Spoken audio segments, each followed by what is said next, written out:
আসসালামু আলাইকুম গাইজ, ভাইরা হচ্ছে সেই মাইমিসিং এর মানুষ। মাইমিসিং এর যারা আছেন ভালোবাসা নিবেন। আমরাও তো কিন্তু বৃহত্তম মাইমিসিং এর মানুষই। মাইমিসিং, কিশোরগঞ্জ এগুলো সবই পার্শ্ববর্তী এলাকায়, পার্শ্ববর্তী জেলায়। তো কেমন লাগলো ভাই আমাদের এলাকায় আইসা? ভাই আলহামদুলিল্লাহ ভালো লাগছে, অনেক ভালো লাগছে। সেই সাথে আপনার সাথে দেখা হয়ে তো আরো ভাই ভালো লাগছে। অনুভূতি মানে প্রকাশ করার মতো না। সত্যি আপনি একটি সরল মনের মানুষ, সেটা আবারও প্রমাণ করলেন।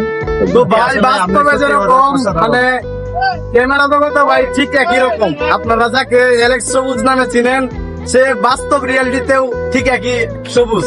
তার মাঝে কোনো হিংসা বা কোনো যাই হোক, দ্বিমত নাই। কথা হচ্ছে গিয়া, এটাই ভালোবাসা। এটাই হচ্ছে ভালোবাসা আসলে ভাই।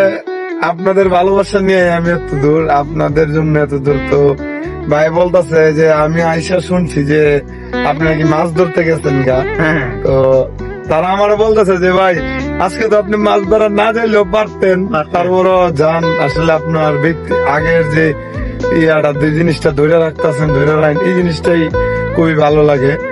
আসলে বলতেছে ভাই আপনার থেকে অনেক কিছু শিখার আছে। ভাইরা বলতেছে আসলে অনেক।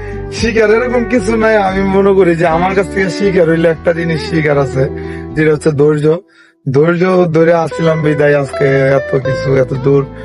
ধৈর্য লাগে কাজ করে গেলে, ধৈর্য ধরে কাজ করলে অবশ্যই সেই কাজে সফলতা অর্জন করা সম্ভব। কিন্তু ধৈর্য ধরে কাজ করতে হইব। মানুষের কথা অনেকে অনেক রকম কথা বলবো, শুই না যেতে হইব, ধৈর্য ধরতে হইব। এই আর কি। যাই হোক, ভাইরা ভালোবাসা ছিল বিদায় আমার বাড়ি পর্যন্ত আসছে। থ্যাংক ইউ ভাই। ওকে, আল্লাহ হাফেজ।